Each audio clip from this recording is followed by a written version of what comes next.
we would call our agent like by default Jerry. And I remember people loving the quality of service that Jerry gave them so much that they would show up to the dealership And ask for asking for Jerry, saying, I want to talk to a manager because whoever Jerry is, he was excellent. And you're leading a lot of the AI efforts at Podium. And so I'm really excited to be having this conversation because we first met in 2023, which is when LangChain was getting started, but you were really early in the AI wave as well.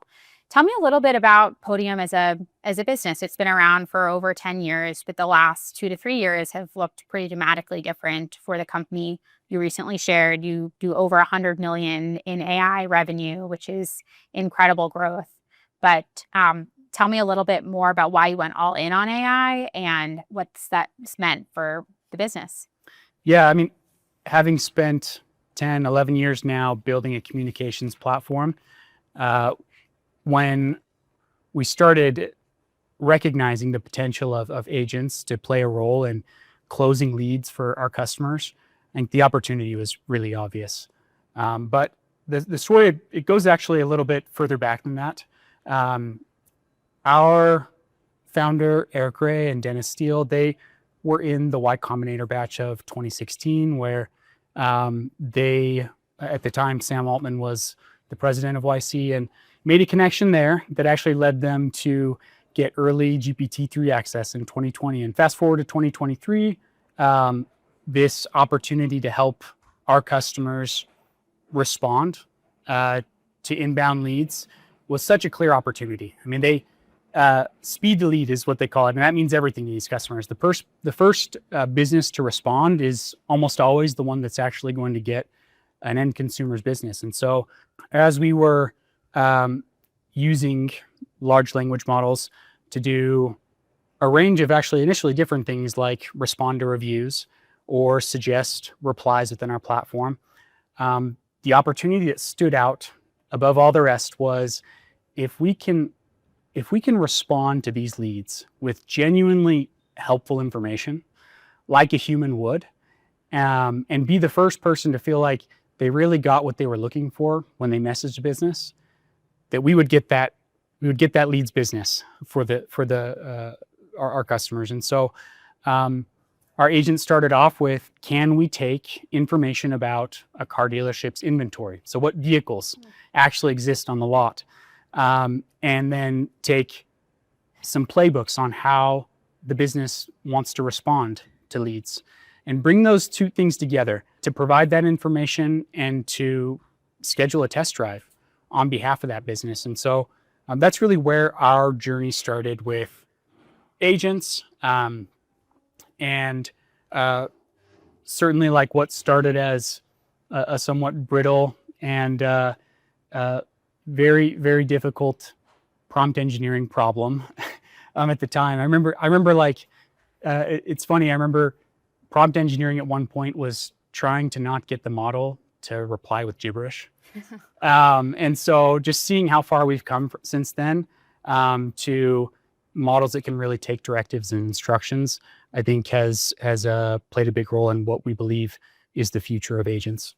So text is obviously, and chat was one of the first things that you all were going deep in. How did you approach that problem in the early days of getting a reliable response and giving people confidence that they could do human work or respond on behalf of their business? Certainly being able to build an agent that can respond on behalf of a pretty wide range of different dealerships, and even outside of that, home services companies and elective medical companies, requires a lot of red teaming and pressure testing to see what are all of the different ways that this model is going to respond. And so really like some quite crude evals. I don't know if you could call them that, but I remember early on we would write scripts that we would print out the inputs and outputs to like 50 of our, I guess you call them golden evals at the time, and manually review, which was the worst part. We'd manually review each individual one to see what our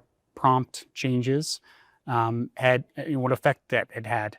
And so certainly like spending a lot of time looking at model outputs has always been a key part of what we think has made an effective agent.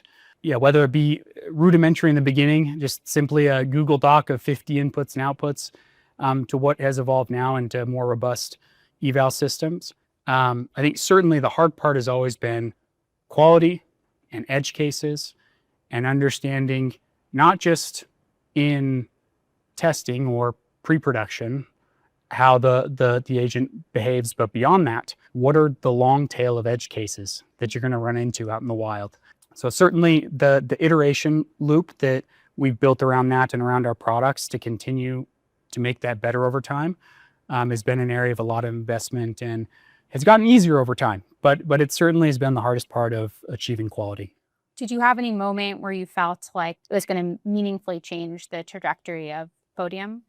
The broad stroke signal that was really exciting to us was that customers were telling us they were closing more leads. They were making more money as a result of responding to leads faster and sometimes at a level of quality that exceeded what their humans were doing. And so that actually having an effect on their business's bottom line, and as a result, willingness to pay for this agent that we built, was really encouraging. But beyond that, some fun things. I remember hearing early on, we would call our agent like by default Jerry. That's kind of like the product name that it's come to be known by. And I remember people loving the quality of service that Jerry gave them so much that they would show up to the dealership And asking for Jerry, saying, I want to talk to a manager because whoever Jerry is, he was excellent. Oh, that's awesome. We heard stories of people bringing cookies to give Jerry, which, yeah, I mean, it sounds kind of crazy, but that the level of quality was absolutely there. And I think people appreciate it, being able to engage with the business and get like, what was like a genuinely useful response that helped them make a decision faster on buying a car or booking an appointment. You have about a half a dozen agents now, maybe more, that do different roles within people's businesses. Do each of these agents need a completely different architecture? Do you design them? Do they look similar underneath the hood? One thing we've learned is that there is absolutely need for a platform to build agents on top of, and a pattern that those agents follow, especially because each one of these businesses, they have very specific requirements for how they want the job of their frontline people done. And yes, the role of somebody working within the sales department of an automotive dealership or the warranty department of an HVAC contractor, there's a lot of commonality in the underlying agent architecture that you can share between those two things. And the primitives that you build on top of those agents, so the concepts that we expose to our users to help them define that behavior, is really what helps us scale a pattern into a whole host of roles. So yes, like our text, our chat-based agents, they all share a lot of the same underlying architecture and patterns, with obviously like for each individual one, a very unique set of playbooks, of tools based on the integrations they have. Beyond that, their preferences can even influence the way that they use those tools. And so being able to build a mental model that matches the way that they think about their business is how we've been able to scale a pattern into a whole fleet of agents that do, in theory, some of the same things. Back in 2023, why did you seek out LangSmith in the first place? What did it solve for you back then? And when we started using LangSmith, it's because we had agents out in the wild and we needed to understand their chain of thought, the series of model requests that led to the outcomes that we were trying to achieve.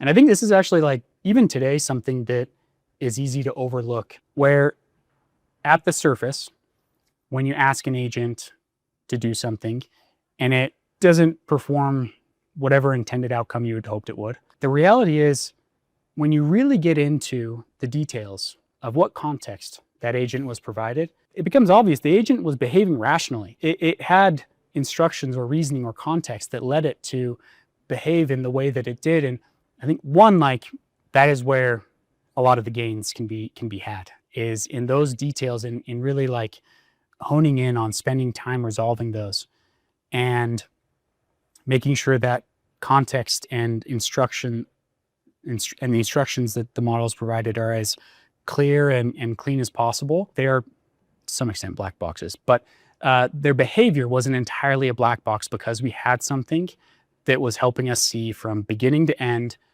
with LangSmith the actual like chain of thought and behavioral reasoning behind why the agent was behaving the way it would. Totally. I think we always say the hardest part about agent engineering is context and communication. What made you interested in LangSmith deployment in the beginning? Eventually come to use LangSmith deployments, but originally, at the time when we launched our agents, there wasn't necessarily a product out there or an offering out there that could act as the runtime for our agents. And so we spent a lot of time hand rolling our own runtime and iterating on that. And what was the original version of that evolved, and we spent a lot of time refactoring and building something that we believed could be a more maintainable runtime because it started to represent the patterns that we were seeing emerging in our agents. Absolutely became obvious to us that this was not necessarily where we were delivering value. Maybe initially it was because nobody had necessarily an offering or a runtime, but certainly as we discovered LangSmith deployments, it became obvious that this was not necessarily our wheelhouse. This is not where we want to invest our innovation capital. I think there's a real temptation in today's environment with the way that code editors have evolved and agentic code editors are enabling people to in some cases hand roll a lot more. There's a real temptation. Now it's just double texting. It's just being able to resume at some point in time. There's a real temptation for people to hand roll everything on their own. But I think the number of potential edge cases that we ran into when building our own runtime made it quite obvious to us that that was not the end of the road. When we decided to make the migration from our own runtime to the LangSmith one, that we were going to continue battling these edge cases and bugs that, yeah, sure, could we have engineered our way around them? Yeah, but that would have taken away and been an opportunity cost against other things that we could have invested in. So, I mean, I think, yeah, especially now more than ever, really like finding that lane that is where you deliver unique value is critical, because coding agents have made us all feel like we can build anything, and maybe we can, but maybe we shouldn't all the time, right? And I think a runtime certainly has come to be an abstraction that is general purpose enough that it's not worth reinventing the wheel. Can you talk a little bit more about how your teams iterate through problems and what the practice of agent engineering actually looks like at Podium? Yeah, the easiest part about building an agent is building an agent that at the outset does something magical, because in a controlled environment, these agents, yeah, they can do remarkable things. And so the demo is always the easiest thing to build. And for that reason, we found that building the demo, building the proof of concept that we can get in front of customers and start to pressure test and start to really bang against and doing that as fast as we can is one of the most key parts of our agent development life cycle. And so there's just no substitute for getting something out into the wild and start to iterating on it. So for us, what that loop looks like is get something out the door, and as soon as we can, start to identify where are the edges. I think for us, that comes through users giving feedback. So users will give feedback, and that gets stored in our system, but also in the LangSmith platform, so that we can identify the specific traces that we should be spending time reviewing. It also comes from spending time talking to customers, because our understanding of how an agent should behave may not necessarily match the decade of experience they have learning how to do their job really well. And so spending some time talking to people about their expectations for how something should behave. And then starting to take those learnings and codify them into something that can represent what we believe the behavior should be and what we want, what's the bar that we want to maintain and optimize over time is what our evals become. So certainly, as that process of looking at individual traces and thinking about, I fixed this problem this way, but also there's problem X, Y, Z that are related, but maybe require some special handling, is this game of whack-a-mole that you start playing that really needs to become codified as an eval. So we build those data sets in LangSmith, and being able to take a trace and translate it into an eval case is like extremely convenient. It's a great efficiency for us. And having LangSmith as this platform that stores all of the decision making that is happening, and even beyond LangSmith in terms of observability, this state machine that we talked about, knowing what those state transitions were, starts to really paint a picture to what programmatically happened.